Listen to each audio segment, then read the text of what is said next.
বাংলাদেশ সেনাবাহিনীর সহায়তায় বরিশালের বনারীপাড়া থানায় পুলিশিং কার্যক্রম শুরু হয়েছে। রোববার থেকে কাজে যোগদান করেন থানার অধিকাংশ পুলিশ। রোববার বিকেল ৫টায় থানা ইনচার্জ মাইনুল ইসলাম বলেন, আজ থেকে থানায় পুলিশি কার্যক্রম শুরু হয়েছে। এখন থেকে ভুক্তভোগীরা তাদের অভিযোগ থানায় লিখিত আকারে দিতে পারবেন। তিনি সাংবাদিকদের নিকট অনুরোধ করেন, জনগণের নিকট এই বার্তা পৌঁছে দিতে পুলিশ জনগণের জানমালের নিরাপত্তা দিতে কাজ শুরু করেছে।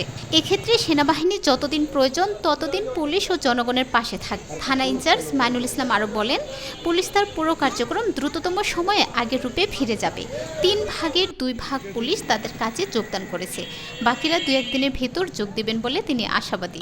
বিকেল ৫টায় বনারীপাড়া থানা ইনচার্জ মোহাম্মদ মাইনুল ইসলাম ও তদন্ত ওসি মুমিনুল ইসলাম বনারীপাড়া থানার বিভিন্ন অফিসার সহ ও কিছু পুলিশ সদস্যদের নিয়ে বাসস্ট্যান্ড, রায়েরহাট, বোট স্কুল, গোয়াচত্রা, চাখার বাজার, কলেজ মোড়, জুম্বদ্বীপ, কাজলহাট সহ বানারীপাড়া সর্বত্র ঘুরে জনসাধারণকে আশ্বস্ত করেন এবং উপস্থিত সকলের উদ্দেশ্যে বলেন।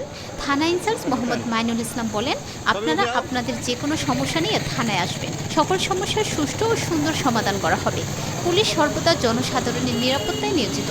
এ সময় সাংবাদিকরা জনসাধারণের উদ্দেশ্যে বলেন, আপনারা পুলিশকে সহায়তা করুন, পুলিশ আপনাদের পাশে আছে। পুলিশের পাশাপাশি সাংবাদিকরা আপনাদের পাশে থেকে সুন্দর বানারীপাড়া বিনির্মাণ করা হবে।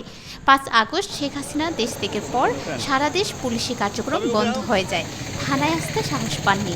এরপর পুলিশ সদস্যরা নিরাপত্তা সহ বিভিন্ন দাবি কর্মবিরতি পালন করে।